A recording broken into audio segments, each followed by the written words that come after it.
Well, here I am back again, and I have got Chris with me. Chris at Speaker's Corner. Chris is a well known debater, polemicist, apologist. He is a Christian. He has been a Christian for 17 years, but he has been in polemicist for 3 years.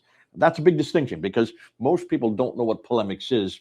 Most people think that that polemics is a war, going to war, and it's not. If you look at the dictionary, it means going to war with words. So he is a warrior with words. He argues, like in Second Corinthians chapter 10, verse 5. We use arguments and we take every idea and make it captive to Jesus Christ. So he's a Christian debater. He is a polemicist. He's also an apologist. He defends the faith and he confronts the other. And in this case, he confronts Islam. And he has done so along with an awful lot of others who are there in Britain. He often goes down to Speaker's Corner, and there he does it face to face. He also does it online. He has Chris at Speaker's Corner is his YouTube site, and he'll say more about that. But now what I've asked him to do is to come up and talk about something new, and this is called the Islamic Dilemma. Huge. It's having an impact. But I'd like Chris to talk about it, not me. I'm just going to let him go. So over to you, Chris. What in the world is this Islamic dilemma? Well, thanks for having me, Ajay. So the Islamic dilemma is a colloquial term that is given to a broad range of arguments that are made from a non-Muslim position against Islam. And the idea is that it shows that Islam is false, and it's incredibly popular. It's gaining traction online. Many people are making videos on it. Many people are making rebuttals to it, or at least trying to. And yeah, it's an amazing thing. So I'm going to introduce you to this. The Islamic dilemma, as it's usually presented, is very, very simple, very, very basic. So the Quran as a source for all Muslims read and trust the Quran. They read the Quran and they notice that the Quran talks about the previous scriptures. And the previous scriptures are in possession by people called the people of the book, or al-Kitab in Arabic. And these people have some kind of scripture, and the Quran addresses these people directly. It says that their scripture is revealed by Allah, so it's divinely inspired. It explicitly says in at least 6 musaddiqun, or confirming verses, that it is present with the Christians and Jews at the time of Muhammad, so that would be the 7th century CE or AD, and that would mean that it's preserved because it's with them at the time that the Quran is revealed, and also that the Christians and Jews who have this scripture, these people of the book, as the Quran calls the Christians and Jews, it is authoritative to them to follow that scripture. They have to follow it. If they don't follow it, they'll be considered disbelievers and they will be punished in the afterlife as a result.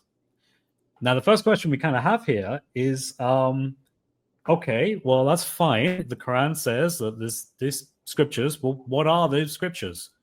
Well, the Quran tells us, at least in part. It tells us by name. The Quran mentions the Torah and the Quran mentions the Injil. Now, if I remember correctly, I think the Torah is referenced 16 times explicitly by name in the Quran, and the Injil is 12 times explicitly by name in the Quran. And because the Quran gives us the names explicitly, we can refer to them confidently as being, hey, these are the scriptures that the Christians and Jews have that are inspired, preserved, and authoritative. Why this is a problem for Muslims is because that very same Quran that confirms the inspiration, preservation, and authority of the Torah and Gospel is the same Quran that also, in many places, directly denies many doctrines found in that Torah and Gospel. So on the one hand, the Quran is pointing to them by name. It says that these scriptures are from Allah, that they are with the Muslims, so they're preserved, and that they're authoritative. Christians, you have to follow what's in these books. But by the way, here are some doctrines that are wrong that are also found in these books explicitly. So we have a dilemma here because the Quran affirms something which it also denies. It affirms the scriptures, but it also denies the scriptures. And it seems to do so unknowingly. In other words, it isn't aware that it's making this error because it never seems to give any indication that it knows what's in these scriptures and that it's trying to somehow correct them or anything like that. It just wholesale affirms them, but also denies them. And this is the Islamic dilemma. If you accept the Quran does indeed affirm our scriptures, then we can look at our scriptures and realize they contradict the Quran. Hence, the Quran is incoherent, hence Muhammad is no prophet, and hence Islam is false. If, however, you deny this and say that the Quran doesn't teach that it affirms these previous scriptures, the Torah and the Gospel, well, then you've rejected the Quran, because this is said over and over again. There are 18 Musaddiqun verses that explicitly mention the scriptures the people in the book have as being something that are being confirmed by the person who is giving the Quran, which according to Islamic tradition is Muhammad, ultimately through Jibreel and Allah. So that's the dilemma. And this has been going like wildfire all over YouTube, TikTok in particular, Instagram, everywhere you could think of. Muslims are trying to defend against this, while non-Muslims, because this is ultimately a non-Muslim argument, you don't need to be a Christian to make this argument, but it's been very well publicized by Christians like David Wood, God Logic, me as well, for example. I'm one of the lesser known ones, but it's been spread like wildfire. There are live streams that go on a weekly basis. You can just search YouTube for Islamic Dilemma or TikTok for Islamic Dilemma, and you'll see tons of people doing lives talking about it, trying to deal with this argument. And Muslims have ultimately gotten to the point of intellectual fatigue, and they don't want to talk about the Islamic Dilemma anymore because there isn't really much they can say anymore. And this is becoming quite painful for them, and it's very obvious to us that they have run out of answers. Now, that isn't to say that they haven't tried to give some kind of answer. They have. The answer they've tried to give varies because they themselves aren't unified. There's no ijma, no consensus on how to respond to this, because this problem is an old problem. This problem isn't modern. It didn't just surface with David Wood or Jay or anyone back in the 90s. No, this actually goes back to early Christian writers and early Muslim writers who identified this problem and tried to address it in the best way they could, but could never come to an agreement as to how they do this. Muslims were trying to have internal dialogues saying, how can we believe in the Torah and the Gospel like the Quran commands us to believe? Because Muslims have to believe in the Torah and Gospel as well, while simultaneously we know what that is and we know it contradicts the Quran. How can we reconcile this? And they come up with different ideas. Some Muslims suggested, well, maybe it's like there's another preserved form of the Torah and Gospel that's not really in the possession of the Christians anymore that the Quran is referring to. That was one response. Another one is the scripture that the Christians and Jews had in their possession is textually corrupted, but in a way that's localized. So it's just localized to them. The real scripture is out there somewhere that the Quran is referring to. And then later on, Muslims actually changed this during the 11th century under Ibn Hazm and his contemporaries to just wholesale deny the previous scriptures. Ibn Hazm was someone who advocated that because the Torah, for example, contained mention of the previous prophets and how they did sin, like Noah, for example, he was drunk and he was seen naked by his son. Lot had sexual relations with his daughters, for example, although not consensually. This is against what is found in the Quran, so the Quran cannot be confirming and affirming their scriptures. It's not possible.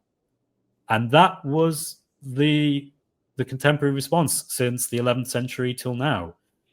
But now Christians have noticed this and have given their responses to this and have completely shattered that as a response, that now Muslim da'is are trying to make new responses, new arguments, because that old, 1,000-year-old response from Ibn Hazm isn't satisfactory anymore and is actually being abandoned very quickly by Muslims in favor of other responses. Very quickly, I'll go into what those are. So there is still an idea of an alternative Torah and Gospel. People like John Fontaine and others tend to argue for this position, that the Torah and Gospel we have is not the Torah and Gospel that the Quran is referring to. But of course, this is just bizarre. I mean, Jay, you obviously spent a lot of time looking into manuscripts and historical evidence. Well, how much historical evidence do you think there is for an Islamically compatible Torah and Gospel that's not ours? Well, the answer is none. There is none. All of the evidence that we have through manuscripts, epigraphal inscriptions, coins, everything you could look at tells us very clearly that the Torah and Gospel as understood in the 7th century and prior and after is the same Torah and Gospel that we have today. So as you can imagine, that's a very unpopular view. It also changes Islamically how you're meant to see the Torah and the Gospel, because the early Muslim scholars did identify the Torah as we understand it, Genesis, Exodus, Leviticus, Numbers, Deuteronomy, and the Gospel, Matthew, Mark, Luke, and John. The early Muslim scholars identified those as the Torah and the Gospel. So, of course, if you believe in the John Fontaine position, you've basically had to rewrite all of Islamic ulama scholarly perspective and come to a totally new one that is not found in traditional sources, which would be a huge deviation and completely throwing the scholars under the bus. So, as you can imagine, not many Muslims like that one, but it is there, and it is actually surprisingly popular still. The other approach is by other Muslims, popular Muslims online, Orthodox Muslim, and Dean Responds, and others have suggested, and this is where it becomes quite interesting, that the Gospel and Torah that the Quran mentions is the one that we have today. So it is Matthew, Mark, Luke, and John, Genesis, Exodus, Leviticus, Numbers, Deuteronomy, but it's only certain parts of it. It's not all of it. It's just certain aspects of it that the Quran is referring to. Now, this is more developed. I think this is a better response from an Islamic perspective, but it's also terrible because ultimately it's arbitrary and it is not in line with what the Quran actually teaches. So the Quran has 18 verses where it broadly confirms the previous scriptures. It doesn't give a specific confirmation. It doesn't say the Quran is confirming this particular doctrine or this particular theme or narrative or anything like that. It just says the Quran has been given to Muhammad and it acts as a confirmer of what is with them or what is between their hands. Mabayna yadehi. So the Quran simply doesn't say this. The Quran has no way of saying this at all. The Quran is very clear. It does actually affirm our scriptures, and it does so in a very broad sense. The other problem is, like I mentioned earlier, the Quran says that we're accountable to the Torah and the Gospel. But if the Quran is only confirming parts of the Torah and Gospel, then how are Christians and Jews supposed to know, before the Quran was revealed, exactly what parts of those books are valid and what parts of those books have been altered or changed or lost over time? The Christian and Jew is simply left without guidance. But Allah makes it very clear He does expect us to still be accountable to them. Accountability implies a kind of oughtness, like we ought to be able to judge according to the Gospel and Torah, and yet, according to this theory, we don't really have all of it, and much of it is corrupt. Another problem with this is that in order to believe the Torah and the Gospel have been corrupted, you have to give an account as to how that actually happened. Well, I can't think of a way how that actually happened. I mean, Jay, let's think about this. If I said to you, the Torah was sent down by God, was given to Moses, to the children of Israel, and then the Torah was textually corrupted in such a way that the original was ultimately lost, or the original is only there in parts, and it's done so in a way that is uniform. So it's across all of not only the Jewish diaspora, but all of Christendom. And not only was this done by the Jews in a collective manner, which of course is somewhat of a big ask to think that in the first place, but it's also done with in an interfaith manner with complete agreement by Christians who also have that same Torah. So the Jews are across the world collectively changing the scripture in a way that they all agree with. The Christians have teamed up with them to alter that Torah in the same way, which apparently they all have agreement with, despite the fact that these are two very different religions. Christians and rabbinic Jews do not see eye to eye on the interpretation of the Torah. And you would have to believe that this happened across the world in a way in which no evidence was recorded of it. There is no evidence of this ever happening, in complete silence, and in a way where not only the written scriptures were altered, but the entire oral tradition was cast aside and completely lost. That's what you'd have to believe for the idea that the Torah, for example, like the idea that it was corrupted. You'd have to believe that. And that to me sounds on the level of a conspiracy theory. In fact, I'd say that's one of the most elaborate conspiracy theories that one could come up with. And for that reason, I discount the idea that the scriptures could have been corrupted anyway. And of course, we would also have to point out the Quran never says this. There is nothing in the Quran that says the scriptures are corrupted. It's just not there. Muslims will try to go to certain verses, but when you look at them in context, they're not saying what Muslims want them to say. Instead, both Muslims today, their da'is, their ulama, their scholars, and the early Muslim communities, their scholars as well, they had to read into the text. They had to do a form of eisegesis, read into the Quran this understanding of textual corruption, because it's not actually present in the Quran. The Quran is like a love letter to the previous scriptures. The Quran loves the previous scriptures. In fact, it's very upset that the rabbis, the priests, the monks aren't following the previous scriptures. In fact, that's a call in the Quran for us to do. In fact, in Surah Al-Baqarah, Surah 2, Ayah 44, it talks about the fact that the Christians have the scriptures. The people of the book have the scriptures, but they're not following their teachings. They're teaching from it, but what does it avail them? Because they don't actually follow it themselves. That, of course, can only make sense if the Quran author wants us to believe that the scripture, as we understand it, is authoritative. And of course, that makes no sense. Let me add another one. Let me add another one to that. The Quran itself, if you look internally, it's very clear that no one can change it. Chapter 10, verse 15, chapter 18, verse 27. And that the reason no one can change it is because Allah himself guards it. Chapter 15, verse 9 in the Quran, which would suggest that there has been a problem here. You cannot, chronically speaking, you cannot come up with this excuse. Yeah, absolutely. It also goes to one of the pillars of Iman from a Sunni perspective, and there's something similar for Shia tradition as well. They have to believe in these books. They have to believe in the books that were sent to the prophets. But of course, the early Muslims identified that as what we have today. And that there's a plethora of material that demonstrates this. And yet, a Christian or Jew who hears this, that in Islam you have to believe in the Torah and the Gospel, is going to immediately associate it with their Torah and their Gospel. And yet, Muslims today will say, no, it's not those. You just have to believe in kind of like a hypothetical Torah and Gospel that's Islamically compatible, that we don't have anymore, but you have to believe in it. But of course, how do you believe in something that you don't actually have the contents of? You sort of have to just believe in it as a symbolic act, not actually really believe in it in the same way that you do the Quran, which of course is creating a distinction that the Quran seems to heavily reject. The Quran, in many verses, equates the Torah in particular with the Quran. Muhammad is actually instructed to say, bring me something better than these two, in reference to the Torah and the Quran. That would be a very strange argument if the Torah was not on par with the Quran. So there's a lot we can go into here, because there is a lot about the Islamic dilemma. Now, so far you've done just the Quran as part of the Islamic. Are there other dilemmas? Yes. Okay. So I mentioned earlier that there are many dilemmas under the umbrella of the Islamic dilemma.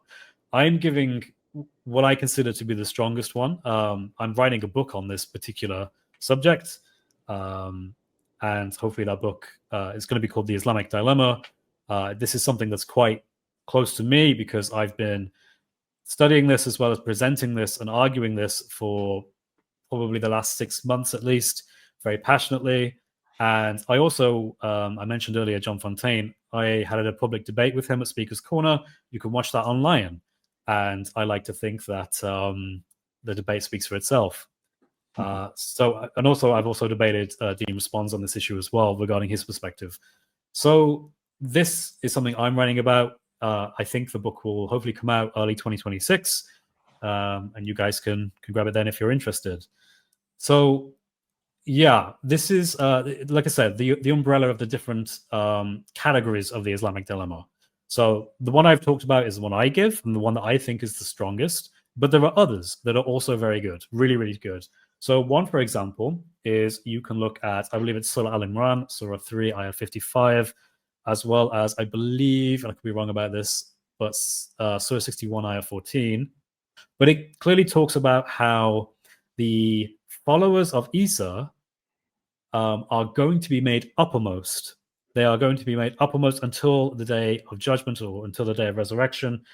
And that very clearly is a dilemma in and of itself, because the people who are supposedly uppermost are the followers of Isa, and the Quran clearly has an Islamic Muslim perspective on that it's trying to imply, but that's obviously not how it plays out in history. Who are the people who consider themselves the followers of Jesus who have been made uppermost according to almost any metric? Well, it's Trinitarian Nicene Creed believing Christians. And I mean, you can look at different metrics and you look at the data for them. If we look at, for example, let's say Nobel Peace Prize awards, if we contrast that with the Muslim world and the Christian world is by far leaps and bounds ahead of the Muslim world. Well, how about economics? What about GDPs? What about level of production across the Muslim world compared to the Christian world? Again, the Christian world is by far leaps and bounds ahead of the Muslim world.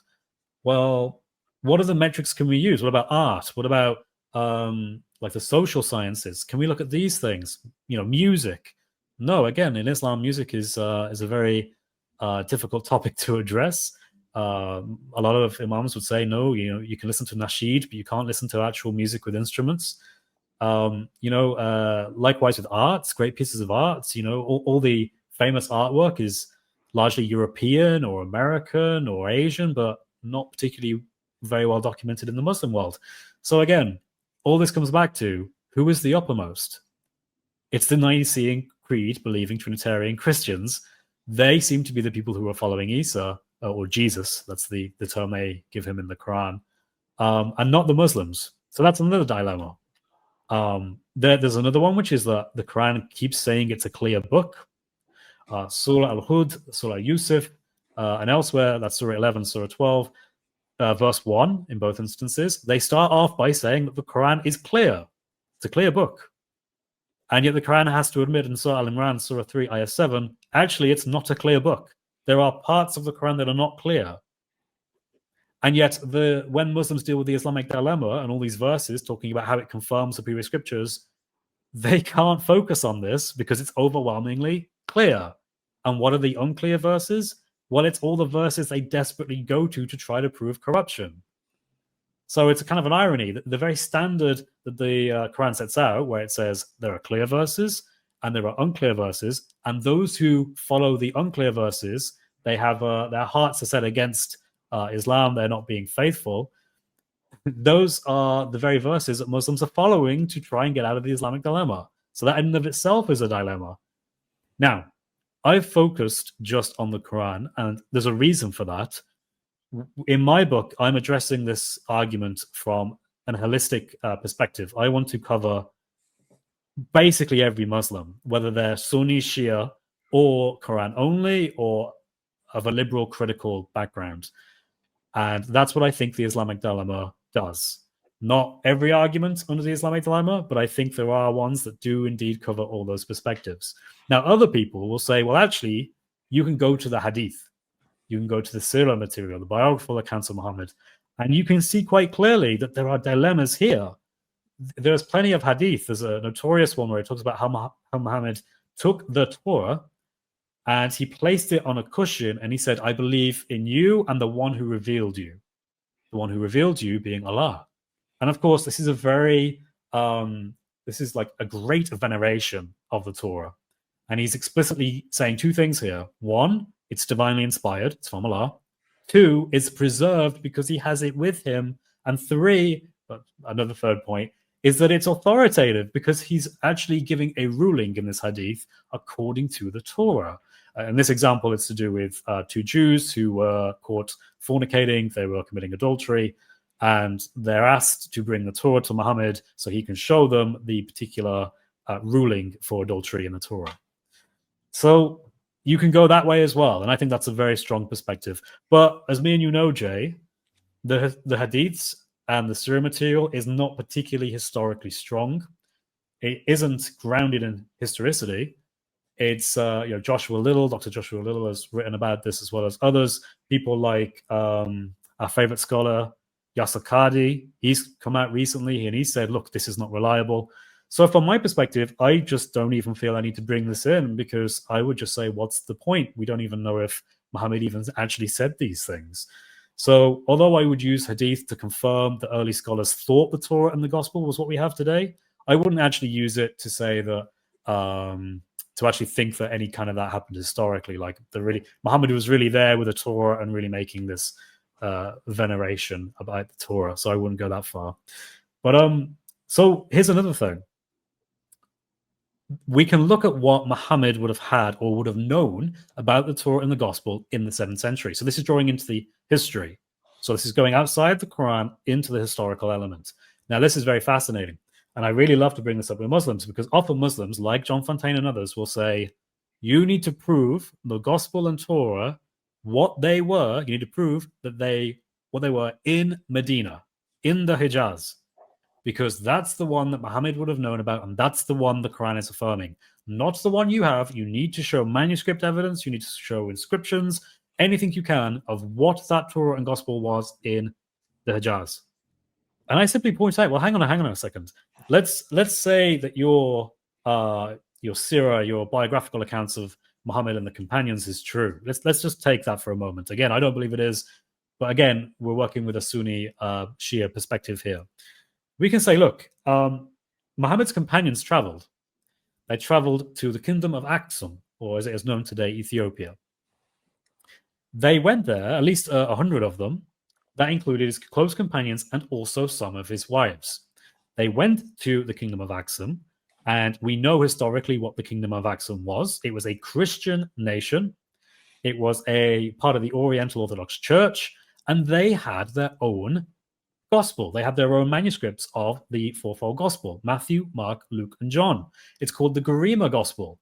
And what's so amazing about this is that this is around today. This is something that you can pick up a book on. I actually have a book. Let me bring it. I actually have a book here, the Garima Gospels, that actually talks about this and actually shows you the manuscripts, including some of the beautiful iconography they have of the four evangelists. And I would really encourage people to look at this book because it goes through and talks about the manuscripts. It dates the manuscripts somewhere between the 4th and 6th century, if memory serves me right. But what we can say confidently is that this was around before Muhammad's time, and that this is what they would have been teaching in the churches in Ethiopia or Axum. What's profound is, again, according to Hadith traditions, Muhammad's companions went there and his wives, and it even talks about them going into churches. There is Bukhari Hadith and from the other books of the most authenticated Hadith that say that their companions went into churches in Ethiopia and they saw iconography and they were upset by it. This is very, very profound because this leads me to make a case that actually I don't need to show you a Bible or a Torah or a gospel in the Hijaz. I can show you it from Ethiopia. I can show you it not just from there. I can show you it from Egypt and Alexandria. Why? Because Muhammad had a wife, or potentially a wife. She was a gift or a slave to him first. Mary the Copt, called because she's a Copt, she's from Egypt. She would have known, as part of her own upbringing, what the gospel is and the doctrines in the gospel. Muhammad met her. Muhammad talked to her. He had access to that information. He could have simply asked at any point during their relationship, Miriam, what is the gospel? What do you guys believe about Jesus? Is he the Son of God? Did he resurrect? Was he crucified on the cross? What was his baptism like? Is he incarnate? They could have asked any of these questions. And so that leads me to think that Muhammad must have been known. He must have known the Torah and the gospel, and he confirmed them anyway. Of course, it doesn't just stop there. We can bring in Yemen, or the Himyarite kingdom, as it was known back then. We know, for example, from Najran, which is mentioned in the Quran, or at least it's referred to in Surah 85, where it talks about the Christians being persecuted. In the trench, they were persecuted by Dunuas, who was a Jewish king. Well, there seems to be historicity to this, and it seems as if this was a recorded event. We even have, I think it's in the Roman Catholic and the Orthodox Church, if I'm right, there's actually a saint who's venerated because he was a martyr in this particular event. So we have our own traditions on this. There were Christians who were slaughtered in a trench that they were forced to dig by a Jewish king called Dunuas. The Quran seems to be referring to this. They were burned alive, by the way, and the Quran even mentions a trench with burning fire. And it calls the people who were killed believers, the Arabic term for believers. But that's interesting, Jay, because we know what the dominant theological position of Christians in modern-day Yemen was, as in, well, back there in the Himyarite kingdom. We know it would have been a form of Miaphysite Christianity, which again is Nicene Creed-believing Trinitarian Christianity. There's even traditions that Muhammad met these people. A group of people from Najran went to Muhammad, and they debated. And you know what's funny? In this tradition, they debate who Jesus is, they Christology. But do you know what they don't debate? They don't debate what the Torah and Gospel are. At no point does Muhammad say, hey, you guys don't have the Torah and Gospel. You have some corrupted version. You have something different. Here's the Torah and the Gospel. Never says that at any point. So we can make a case from the historical evidence that we have of the surrounding regions in the 7th century. Again, we're taking for granted their historical narrative. I don't accept that, Jay. I know you don't either. But even if we do, it absolutely destroys their argument, and it shows that they have nothing to stand on. Can you talk about where this is going and what you think the future of this Islamic dilemma will do? How do you think, looking at you now, we're talking 2025, we're in December 2025. Not sure when we'll get this up online, but this is when we're talking. What do you see for 2026, 27, and on? Where do you think this is going to go, and what kind of impact do you think this will have? So we've been going very deep into the Islamic dilemma for at least the last 2 years. And by we, I mean me, David Wood in particular. He's been recruiting people to get into this, and he's been really pushing Islamic dilemma on the algorithm. And every year we've been saying this is the year of the Islamic dilemma. In fact, I have content, I have videos where I specifically start the video by saying this is the year of Islamic dilemma. But then the next year comes, and then we say that's the year of the Islamic dilemma, because it's only gotten worse. More and more Muslims have heard of it. More and more Muslims are struggling to deal with it. They're actually making probably more videos on it than we are at this point in a desperate attempt to refute it. So I would say going forward in 2026 and onwards, we're going to continue with this. My book will be coming out 2026. I hope that will serve as a comprehensive study guide to the Islamic dilemma and will help Christians, but also non-Muslims, present this argument in the best way that they can. I see other people getting involved. I see this having a real impact. I know personally Muslims who've told me it was the Islamic dilemma that was the final kind of nail in the coffin for them for Islam. Mm-hmm. They couldn't deal with it, and they were embarrassed to talk about it. And eventually they were like, look, this is too much for me. And it was one of the things, not the only thing, of course. There are many reasons why people leave Islam, but that was one of the nails in the coffin for what made their final decision to leave Islam. So the future is very bright for the Islamic dilemma. I am very confident in it. I'm going to keep making more content about it. I think we're actually seeing what is the best responses Muslims can give ever. There isn't anything left for them to do. They've scraped the bottom of the barrel. There is nothing left for them to use. And that's beautiful, because before, the Islamic dilemma was there and it was used, but Muslims could kind of escape through the cracks. Perhaps before the internet was around, certain people knew about it, but not everyone knew about it. But now lots of people know about it.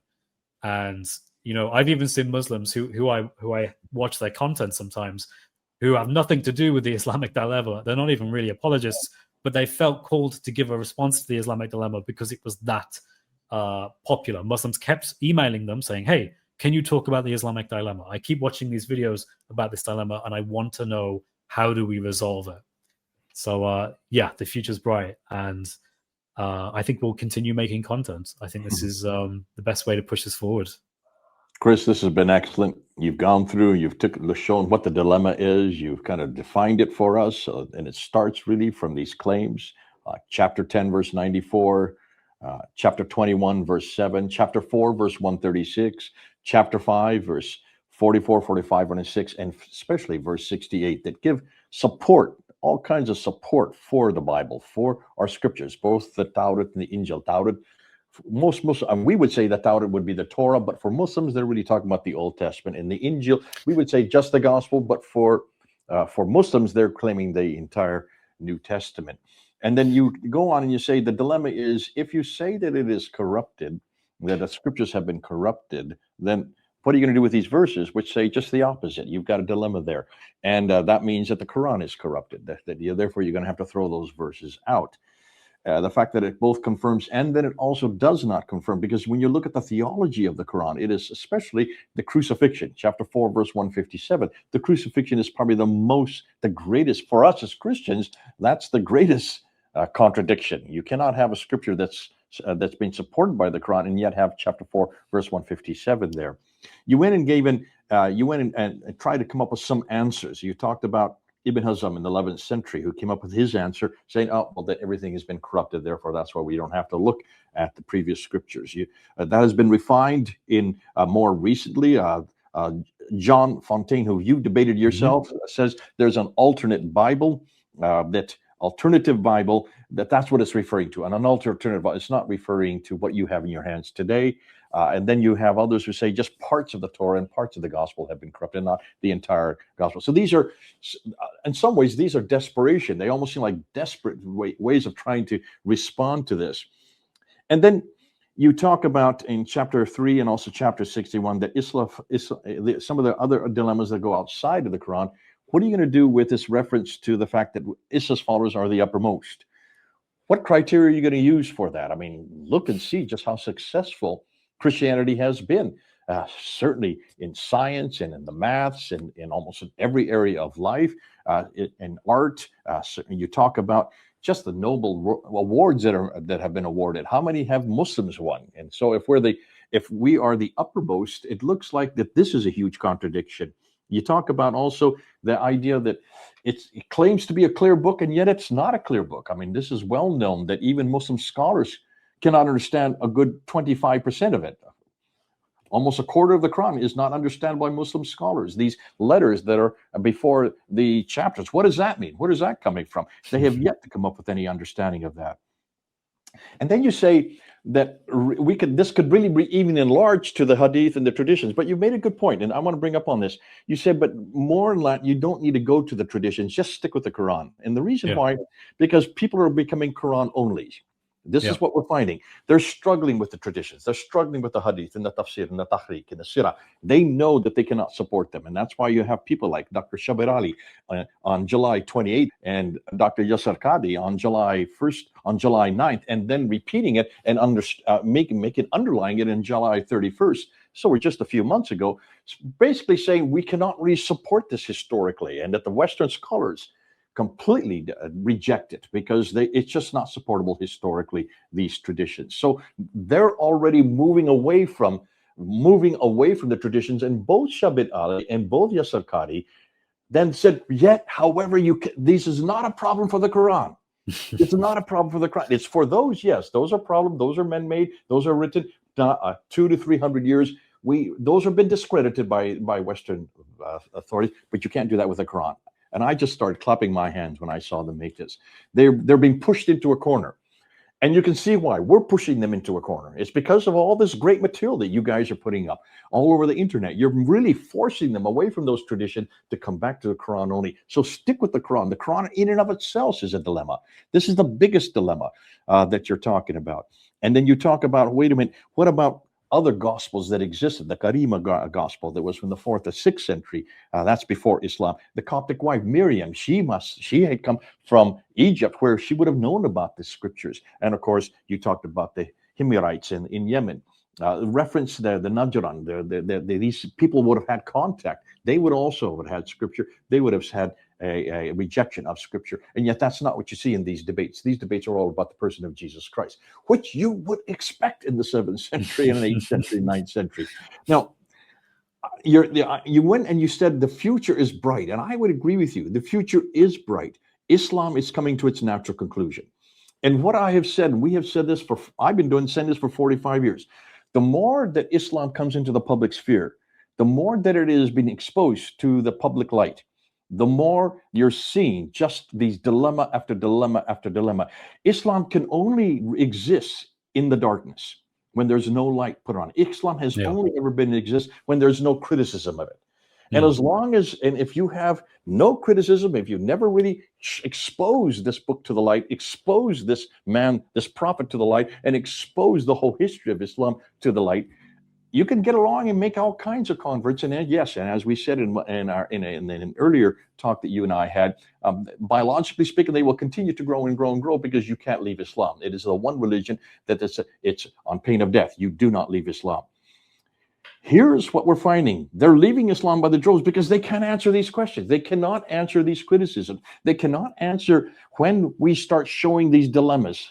And you young guys and gals, you're doing so much quicker than anything I've ever seen in my 45 years. I've never seen it go this quick because of course, you have internet. You have a lot more technology to use than we did. But also your arguments are becoming much more refined.